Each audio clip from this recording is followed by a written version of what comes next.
But every great thing starts with one idea that's true.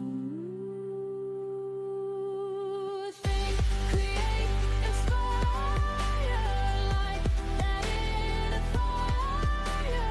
One brave step higher, ideas come first. Think, create, inspire, turn a wish into something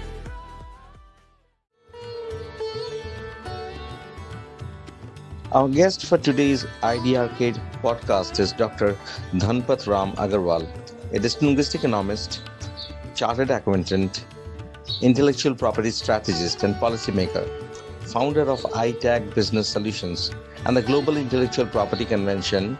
He currently serves as independent director at ONGC Vides Limited and associated with the Swadeshi Research Institute and serves as convener of the BJP West Bengal Economic Cell.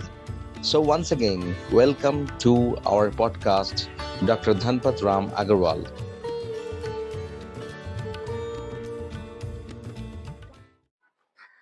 Well, this is Pruthai from Idea Kid. Today we have with us Mr. Dhanpat Ram Agarwal. He is quite a name when it comes to his books and when it comes to his very illustrative journey and mostly in Bengal. Like, we will be definitely having a very good time talking with him about the vision of the new Bengal with the advent of the new government in West Bengal.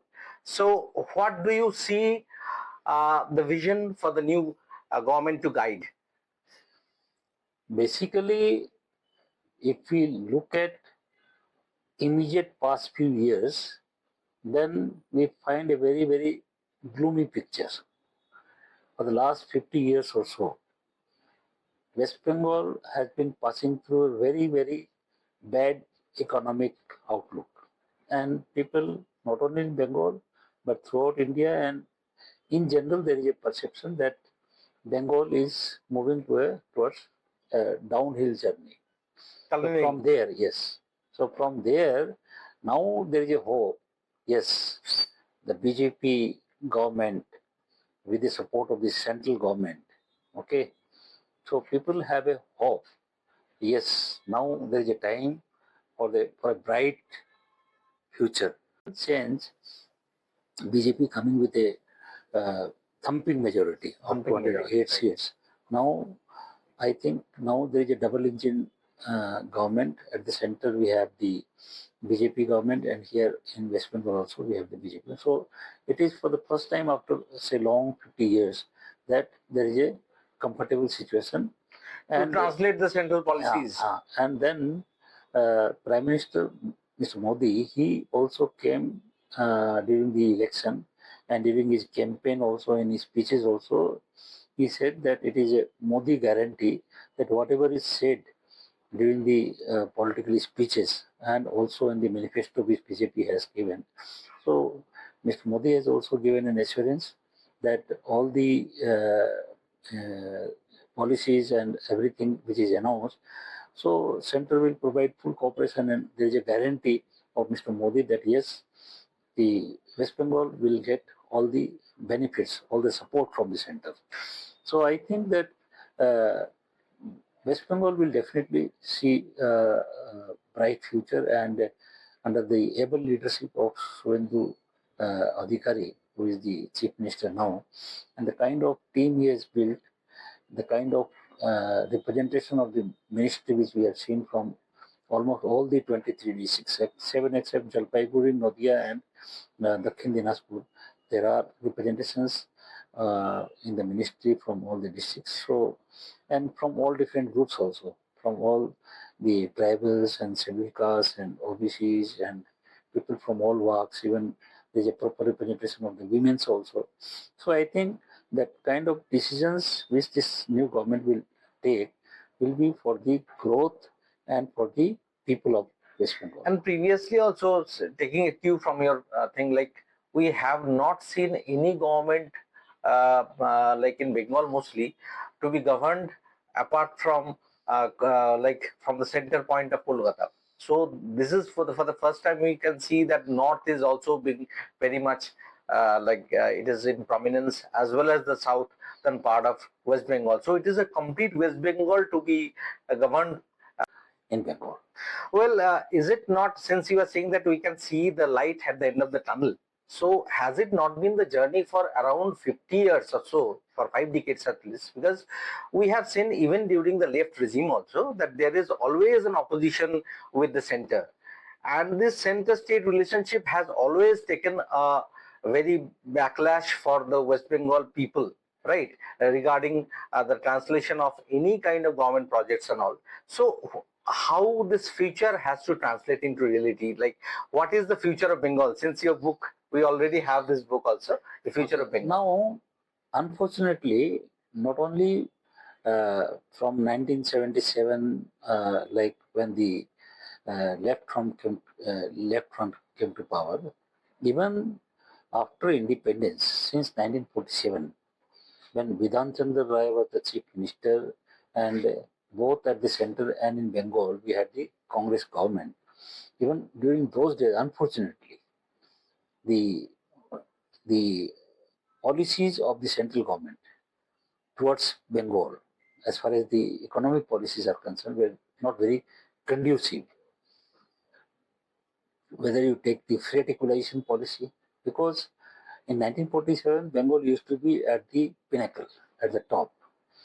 And the government's idea was that, yes, the other states are have not progressed so much, so the natural advantage of the mineral resources of Bengal should be equally given to the other states. So therefore, the cost competitive advantage of Bengal was passed on to other states. So therefore, Bengal, the favorable situation which Bengal had immediately after independence since 1947, because of Nehru's specific policy of freight equalization, the Bengal could not take the advantage of the natural or the mineral resources which it had. So the disadvantage started right from 1947. Number one, from the partition, when the raw jute portion went to the so-called East Pakistan, and all the jute mills around Hooghly rivers were here. So from the partition itself, from 1947, we had these two disadvantages for Bengal. But specifically from 1977, after the left front coming to the power, there was an anti-industry approach, anti-business approach, and labor militancy was there. So with that, you must have heard about how Aditya Birla was driven out of Bengal. Definitely. So that was the beginning in 1968 itself. Even before the left front came to power, it was a signal to the industry itself. So basically, after the death of Bidhan Chandra Rai, and when the first this United Front government was formed under the chief ministership of our past learned Ajay Mukherjee. So that time itself, the Naxal movement started in Bengal, 1968-69. So the anti-industry atmosphere started in Bengal right from 67-68. And from 1977 onward, when they came to the power in full-fledged manner, so thereafter for 34 years, from 1977 to 2011, basically all the industries were moving out of Bengal. So there was a capital flight. The capital was moving from Bengal, and there was a capital plight.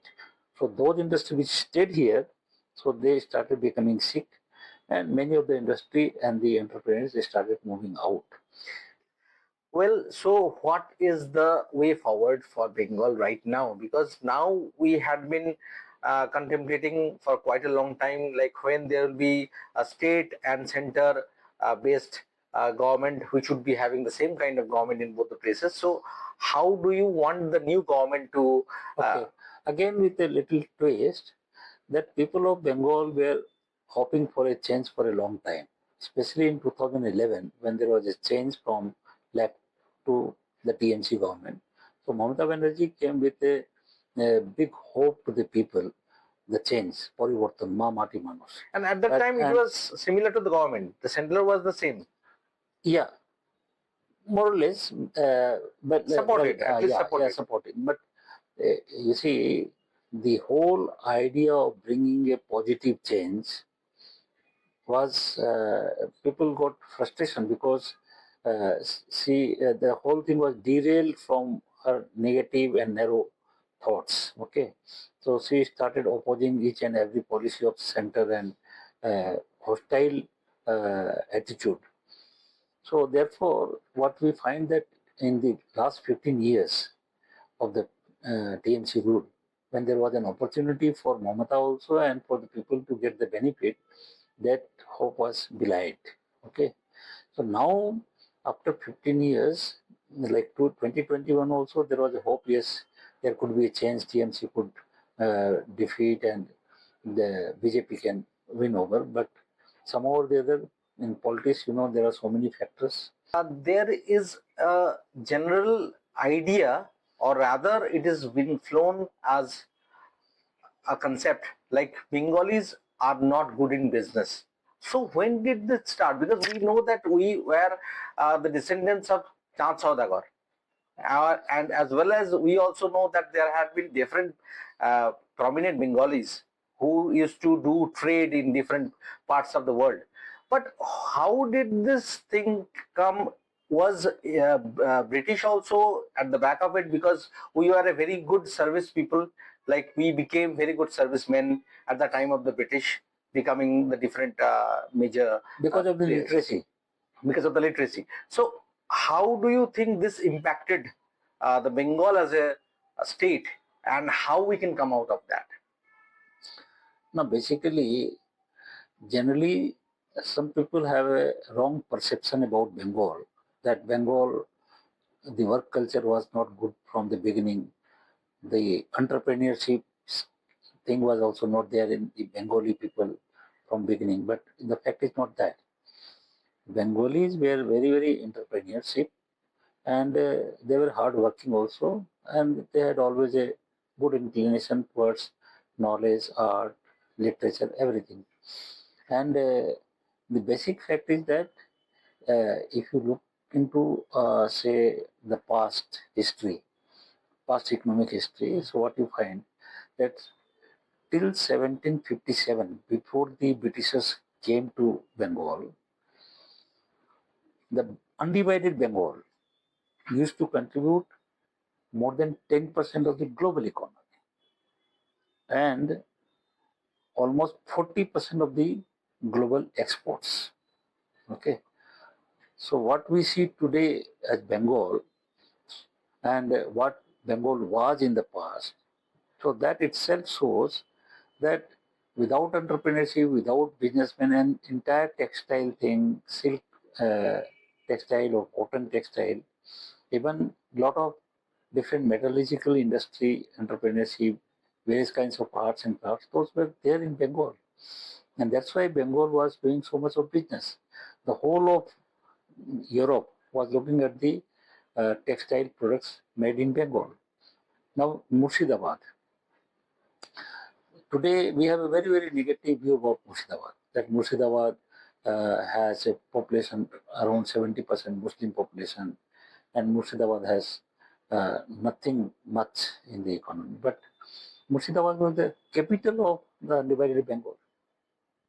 Okay, and all the artisans, this muslin, the cloth, so that was manufactured by the artisans and the weavers of Murshidabad. Even we have heard that Tamnalipti, as well as the different prominent ports, they were contributing to the world GDP by quite a substantial amount.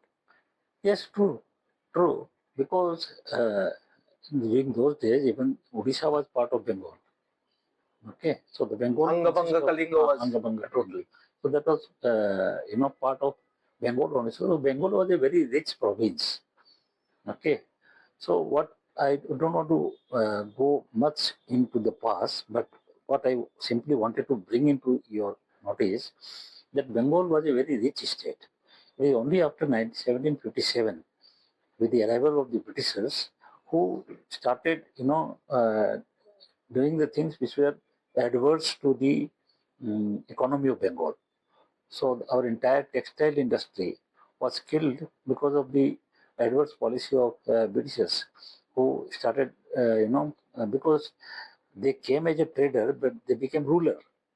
So they asked us to send all our raw material like cotton and other things, raw cotton, and those they started manufacturing in UK, and they forced us to buy those goods at a higher price, and that's why in 1995 when the partition was planned for Bengal, and that time the Swadeshi movement was started from Bengal only. Definitely. In 1985. So that was the first Swadeshi movement when the foreign goods were, burnt, and people like Lal Bal Pal. So they started this movement from Bengal only.